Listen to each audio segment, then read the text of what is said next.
Welcome to the Tenaciously Resolute Podcast.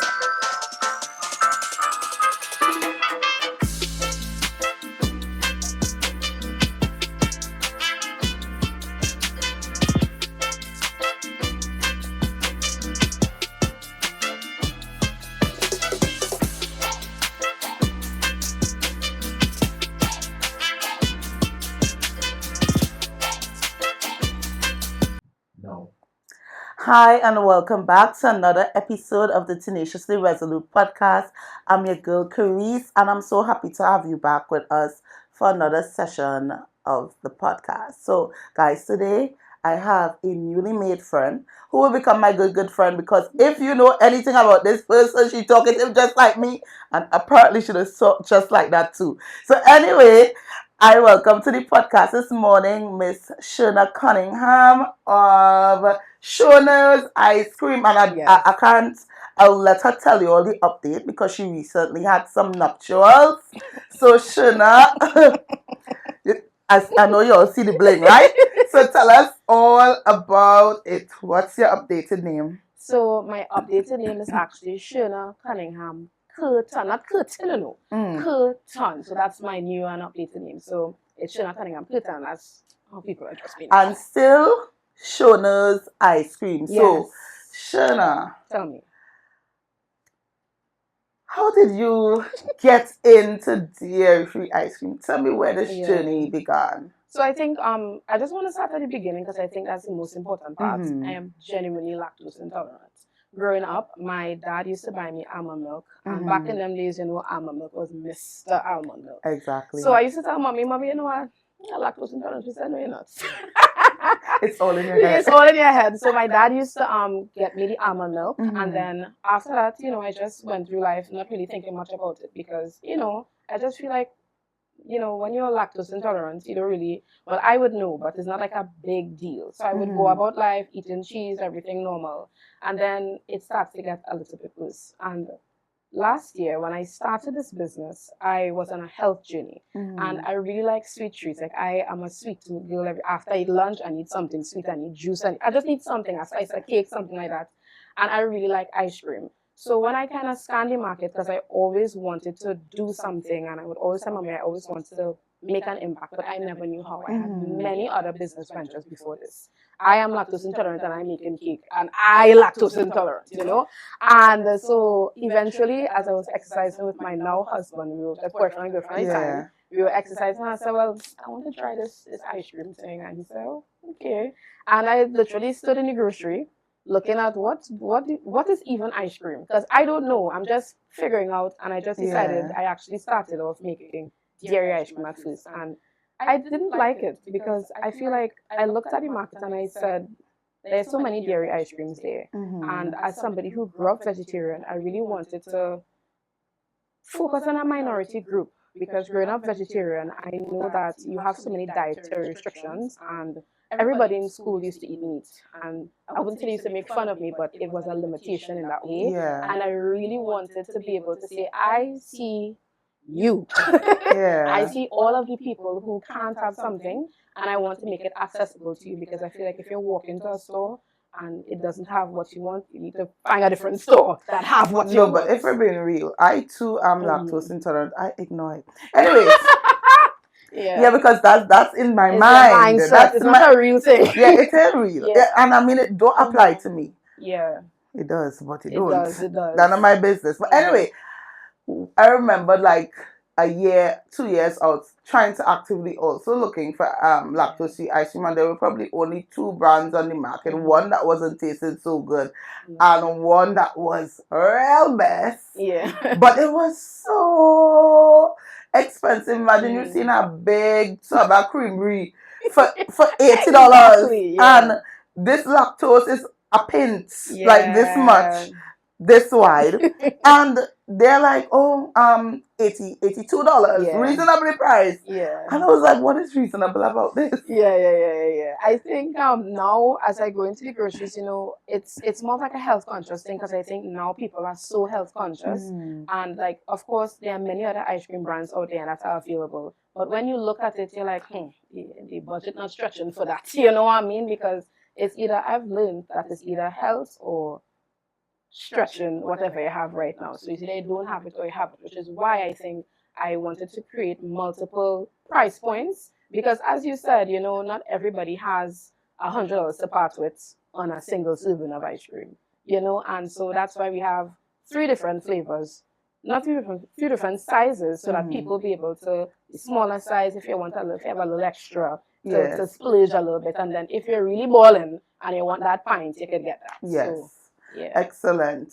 I mean, for those that some people who are just not even lactose intolerant, they too just calorie conscious. Yeah. You're trying to get away from the dairy because of the different studies and the impact that dairy has on weight gain for those that might be losing weight. I feel like there's a lot more persons moving in that direction. Yes, I've even seen like a lot of other companies. They are so much more health conscious. Before like if you go to Rituals, they now have, at least I saw it in Trinidad, like the vegan options. So you could have it with different milks, and that wasn't something that was back in my day. It wasn't something I was aware of. Yeah. Because it really shows how much the landscape of the world has changed, and everybody right now they are trying to do something to be healthier, consciously healthier, and that's again why the brand is here and it's present. So even when I was researching, okay, what really makes ice cream creamy?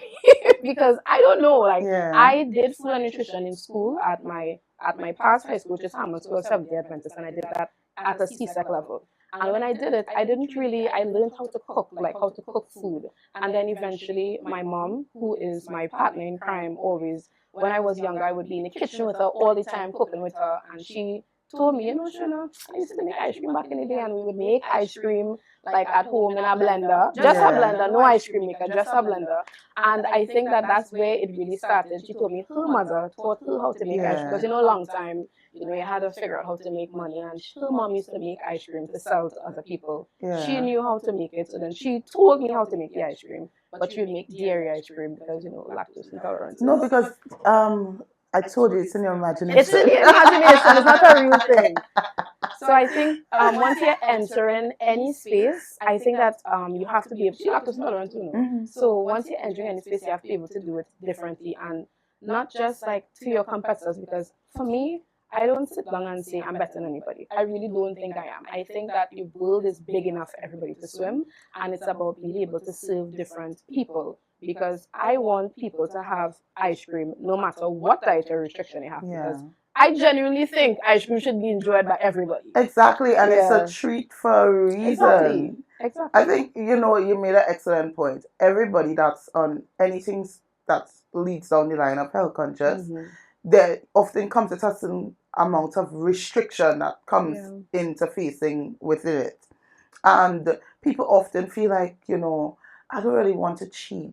If I could have gotten a solution, I would probably gravitate to that solution regardless of the price point. So I mean, we are half stepping, but at least we ain't whole stepping. We didn't go all the way down with this thing. So I think it's beautiful that something was created and you are adding to the market of persons who create things that can positively impact the health of others. Yeah, and then I think something else that I want to add is when I first started, for some reason I just thought that it would always be this small. And as I think about it now, I bought the smallest of everything. I bought the smallest ice cream machine, the smallest freezer, because I say it's just an ice cream I'm making, and I don't really need anything else. And then even when I try to get into the market, like within both Trinidad and Tobago, I got a lot of rejection. Like a lot of people straight up, when I had one flavor which was coconut, a lot of people told me, no thanks, I don't really like coconut ice cream. And I'm like, and that was okay. And I remember my husband, he would go around in Trinidad trying to go to different places, asking if we would want it, and they would say, yes, my shop, we good. And I think now it's just I have so much more appreciation for all the no's, because I think no is one of those things that could either push you or make you want to be like, I'm gonna forget this little business thing I have. And I think just the journey in general from start, which is me understanding that, I really lactose intolerant and I should take this seriously. And then trying to find... It's not in your head. Yeah, it's not in my head. I should really take this seriously. Create a solution, because I didn't think that it had one there. Made the solution and then tried our best to go out and pitch, because that's what your business is about. Your business is about pitching, and you have to believe in your product, even if somebody tell you, really a coconut, you don't know. Yeah. So when I started, I actually started in my mom's kitchen, and she would walk past. She said, "Let me get a taste of the ice cream." I said, "Mommy, no." And as I'm making the ice cream, I just had a few people, friends, family members, even people from my past high school who would have purchased just for me to start up. Yes. Because it was a small, support. and it was wonderful. Like, I don't think they understand how much that pushed me. And then what literally happened is someone reached out to me in Trinidad when a video of mine went, I won't say kind of viral, and they said, "Hey, would you be interested in stocking this store?" And I think, seeing that message, I looked at it and I was like, this can't be real. Because after, well, months of trying and people saying no and people messaging to get ice cream and then not picking up, those things, it could be discouraging a little bit. But then, this opportunity came. And then even the development of all of the flavors that I have now, like, I would attribute literally the success of this business to God. Because I'm a very Christ-centered person. My parents are Seventh-day Adventists, and my dad is a pastor. So in everything that we do, they have always taught me to put him first. Exactly. And I remember when I was trying to develop the flavors, because again, I know an ice cream girl, like, my degree is just business. I studied accounting, and I don't know nothing really about making ice cream from scratch. I just know to go in the store, you pick up what you want, put it in mommy cart, and then she pay for it. And then I think I was trying to figure out how to make one of my flavors that is a good flavor now, called cookies and coconut, which is like a cookies and cream ice cream.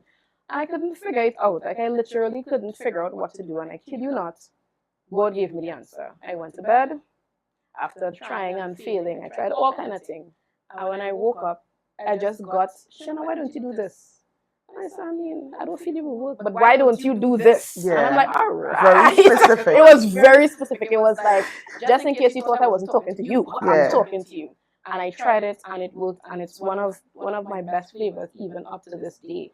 You see what could happen when God guides you? Yeah, when I wonder why we're so hardened, boy. I don't know. And I just feel like once you really listen to his voice, like, it's so like the voice of discernment, having discernment to really hear him and be like, yes. But sometimes he's just like, nah, no, he's not talking to me. But sometimes he has to literally, sometimes I'll say, he had to come down and talk to me in my face. And he did. He really said, hey, girl. So I really and truly think that every flavor that I have was a stepping stone for every other flavor that I had. Because I understood, okay, well, this is how you make this one. And I learned, oh, well, you could do it this way. It literally was because I listened to that voice, that first initial voice, literally from God to tell me do this, is why I have had the opportunity to expand from just coconuts. Okay, so here's the thing. Tell me. When we buy dairy ice cream, we know what makes it creamy. We know it's the components of the heavy whipping cream and the fats. Yeah. But when you tell me this is a dairy-free ice cream, yeah, what in the world makes it creamy? I actually, like, for me, I had to do research on it too. What makes it creamy is just the fat content. And what I learned is that animal milk, like not plant milk, animal milk is not the only milk that has high fat content. Coconut milk has a very, very high fat content. So once you understand just the percentage of fats and being able to mix it, because that is what literally makes the ice cream creamy. And I think when I was trying to, like, find out, okay, what makes it creamy, I actually learned that if it is, the fat content is too high, it could even affect people who are still lactose intolerant. If the fat content is still too high, because the fat content is what makes it harder for you to digest the product. So when I sourced, the ingredients that I have now and that I use in the business, it's high quality products that are vegan certified, because I really don't want, I have a fear of, somebody getting sick, because you see that so many times, sometimes you may not be safe with food. So I try my very best to be able to do all of the necessary food preparation guidelines and just reading the label, because there are so many labels. The fine print says manufactured in a company that produces milk, this and that, which could cause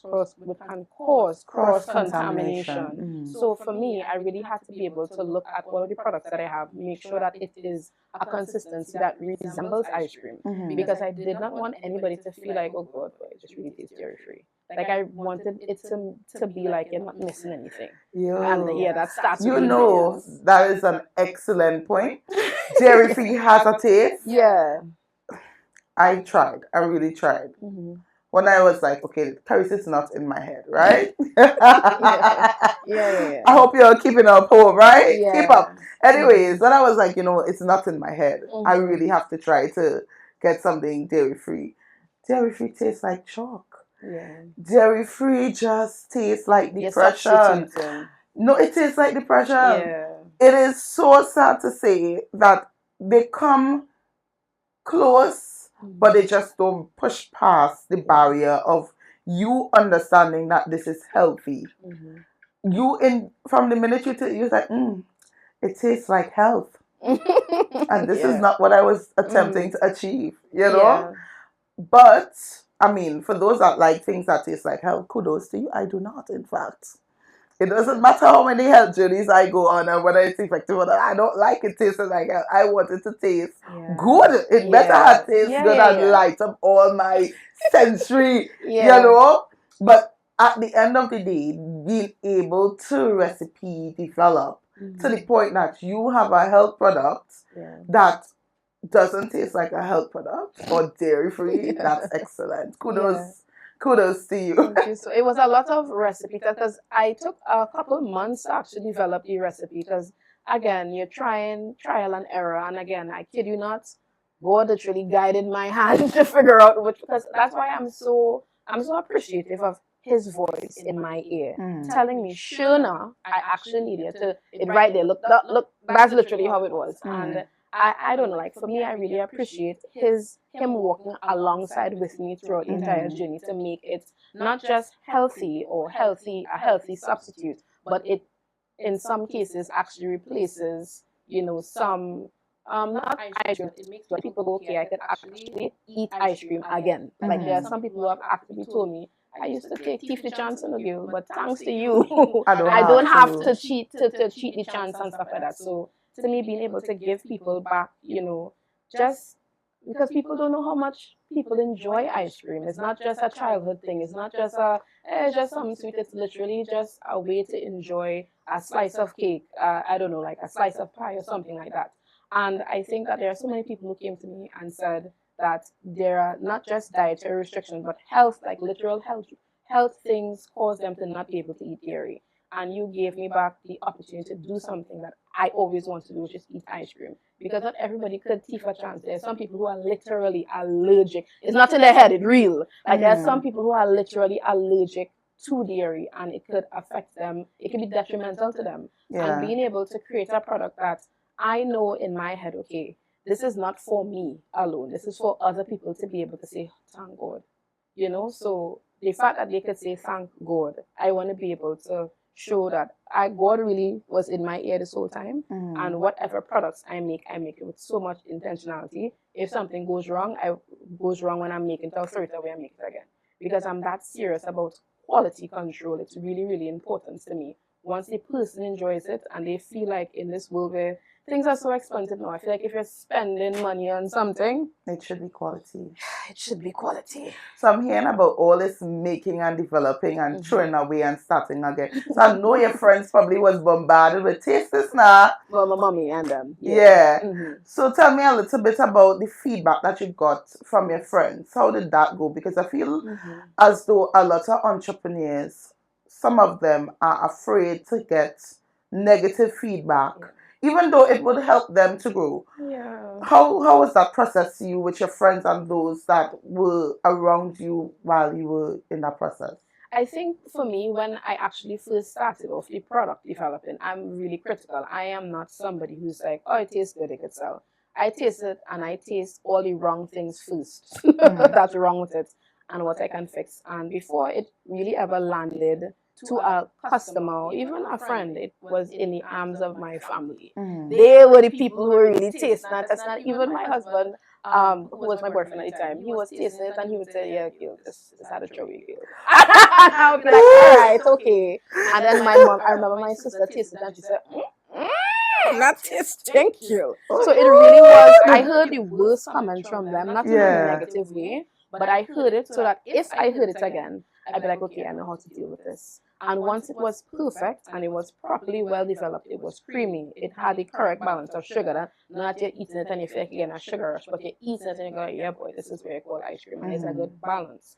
They are the ones who were able to actually taste it first. They were the first set of people to taste it because I didn't want when other people taste it, they say, she first batch, boy. It's just my family who's able to say that first batch was really terrible for you. And I'm so glad that you got it together because I really want to be able to give people a good product. And there's a flavor that I was developing. It's called strawberry cheesecake. And I love cheesecake so much, but I'm literally lactose intolerant.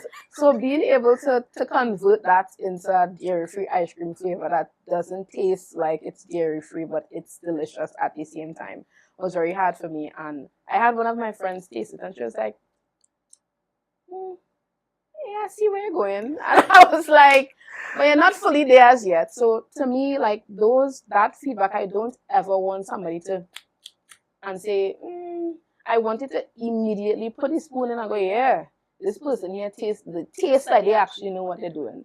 And, that is really how the journey, that evolution of feedback from families to friends really went. And I take everything, not with a grain of salt. I actually take it with an entire cup of sugar. Because for me, I really want to be able to have if you came and you told me that this was too, because my mom used to tell me, Sherna, you're mixing too big, you need to make it smaller. I'm like, why?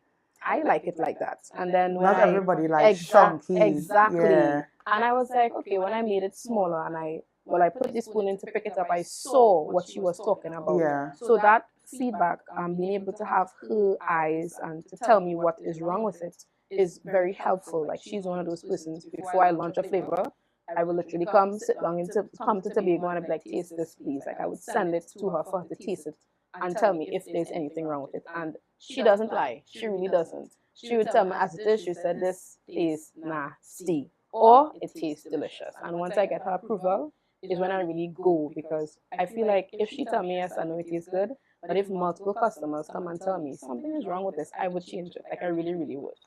Yeah. That's good. And constructive criticism is a positive. Yeah. And sometimes here in Tobago, people feel like, okay, if someone tells you, darling, all due respect, this is really underwhelming. Yeah. It is really not a good product. I actually think because I know your skill set that you could do better. Yeah. People just act as though take it personally that you crucifying them. And we have to get away from this feeling of appeasement. People always have to appease your feelings or appease you to boost your confidence. Your confidence comes from Christ. Amen. Outside of that, the product needs improvement. It's okay.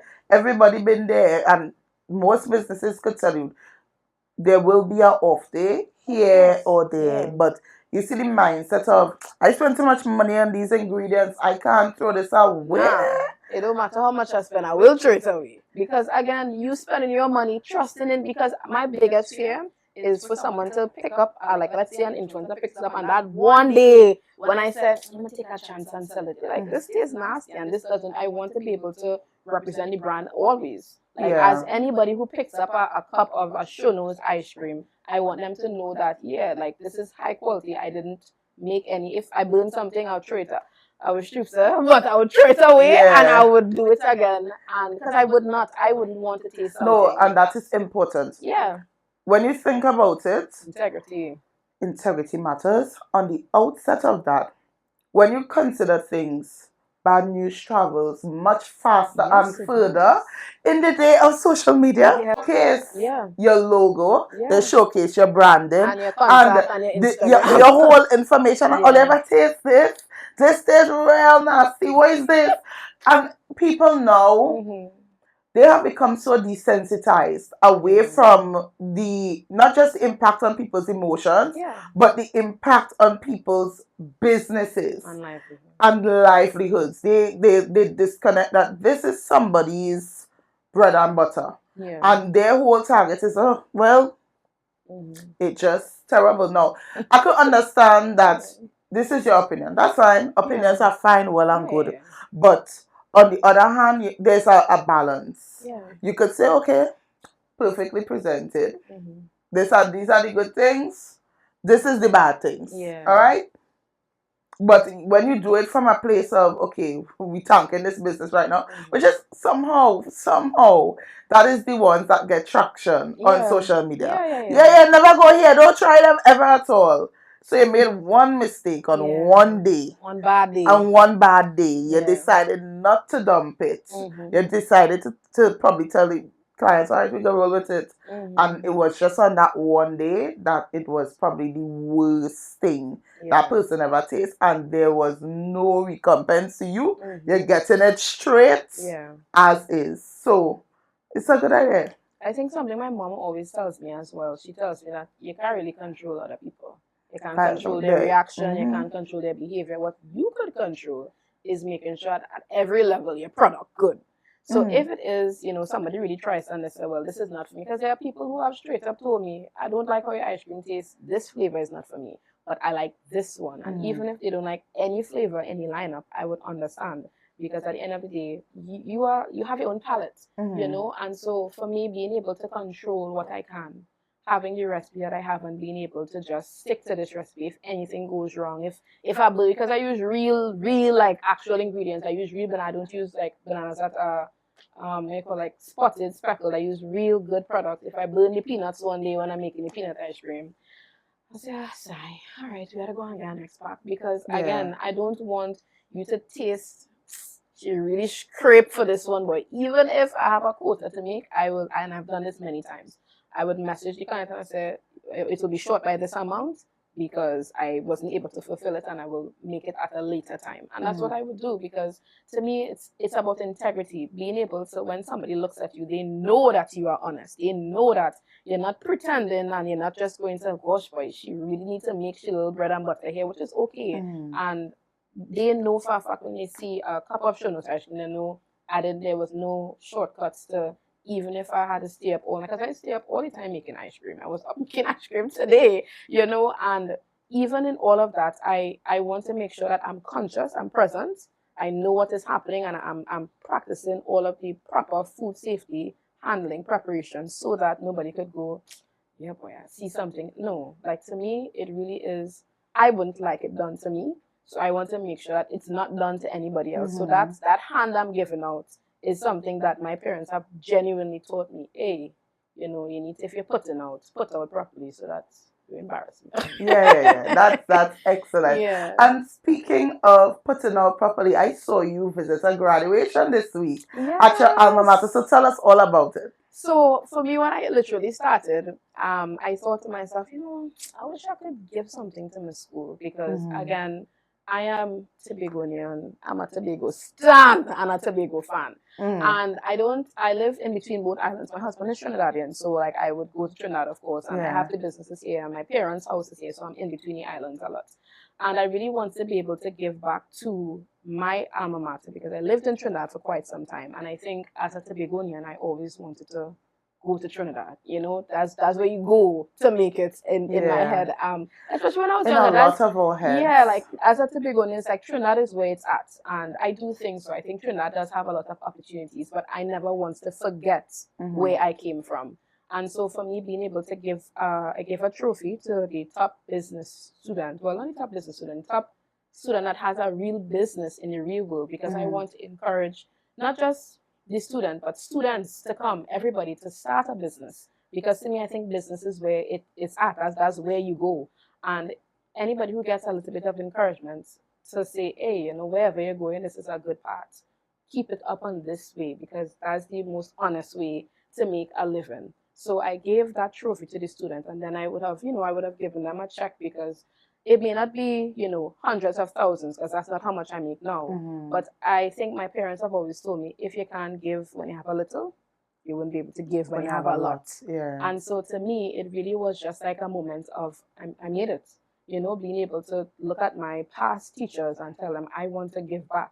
As I sat in these same seats, I went to this school, I want to be able to give something to a student that is at this school, that is, in your opinion, the best student to give this to. It touched me, because it made me realize that I'm not just doing this to myself. What is the point of business if you don't give back? What's the point of scaling if it is you're not hey, I'm Tobagonian. I'm Tobagonian. You know what I mean? Like, it really is. I want to be able to put not just Trinidad and Tobago, but also the places and the institutions that was able to be able to have a contributing factor to who I am today. I wanted to highlight them and give them the opportunity to give them back something as they would have given me, literally, my education. I had a hard time reading and writing, I don't know. And, they were able to really help me. Even in business, I was not the best science student. I was a good business student, and they really helped nurtured me in terms of the written principles. And now I could give back. So that's really important to me, being able to encourage young people, because that's what they need, a most push. definitely. I think as we are growing now, we see more and more persons stepping away from the academics, leaning into a trade, leaning into a skill, leaning into a business.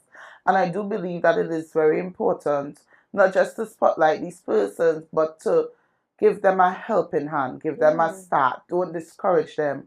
Always encourage them. When you see opportunities, you pass it on, you let them know about it so that they could start to grow, because Tobago is a tiny island in the grand scheme of things. Sometimes we look to Trinidad as, the mother, the big sister, because a lot of our commercial activities, if we really want to scale upwards, we have to tap into that market.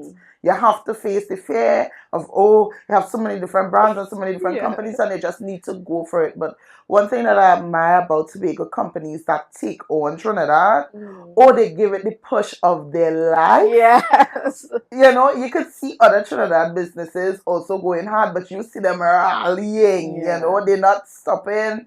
They are not discouraged. Even if they have like encounters where it may be a little sad, they always keep grinding, and you're doing it. So with that, I need to know where I could get my ice cream in Tobago and my ice cream in Trinidad. Anytime I remember that it is real and it's not in my imagination. So tell me, Sherna, where can I get your products? So you can get the products at Mr. D's Health Foods on the Port Mall. That's in Scarborough. Right as you come off the boat, just cross the road, and it's on the ground floor of the Port Mall. And then you can also get that IAPA's bookstore, which is opposite Course Cutters. Everybody knows where Course Cutters is. It's opposite Course Cutters in the bookstore. They have my products available. That's in Tobago. And then in Trinidad, I have it at Christopher Pharmacy. They have a Curep branch and they have an Arima branch. So those are the two main locations that it has in Trinidad right now. And it also has at Hollis Avenue Drugs in Arima as well. So it really is about being able to spread it across. I have one small machine right now. I could only do so much. But I think as it's growing, I'll be able to service more areas that it will be widely accessible to everybody. Yeah, and you know what? By God's grace, I'm certain that we'll be seeing Sherno's ice cream at a supermarket near you. Right? So guys, that's it from us here at the Tenaciously Resolute Podcast. I know I'll be seeing you back next week. And thank you for always supporting us. And go out and buy Sherna's ice cream. Oh gosh, come on, man. Please. Come on, man. And follow she on TikTok. She everywhere making noise on the internet. So guys, later, and have a tenaciously resolute week ahead. Bye. Bye. Welcome to the Tenaciously Resolute Podcast.